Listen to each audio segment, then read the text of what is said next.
สวัสดีครับมื้อนี้มารวยภาพมาตราในทางของอาจารย์ฝ่าประธานนะครับเป็นเลขห้าน้อยนะครับเมื่อวานก็ถือว่าเขาดีเนาะเมื่อวานของเพิ่นนะครับมื้อนี้ก็ตามต่อสำหรับผู้ที่เคยรับชมก็คงจะรอคอยกันนะครับเอาลองไปติดตามเลขห้าน้อยอาจารย์ฟ้าประธานนะครับเลขหน่วยวันนี้นะครับลองไปติดตามกันเลขเพิ่นชุดเต็มเนาะพี่น้องมาตัวใดเรียกสรรเอาคัดเอานะครับ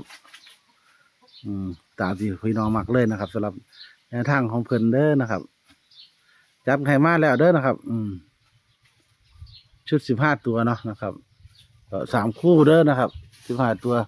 จะเอา3 คู่ขัดให้เน้นๆนะครับ3 คู่อืมเฉพาะ15 คู่นั้นเป็นชุดหลักนะครับตัดออกจาก6 ตัวเพิ่นนะครับเพิ่นไข่มาพี่น้องคัดเอาว่ามักตัวใดแล้วเพิ่นก็มีตัวเน้นไข่มาเนาะก็ชุดเจาะจับคู่เนาะ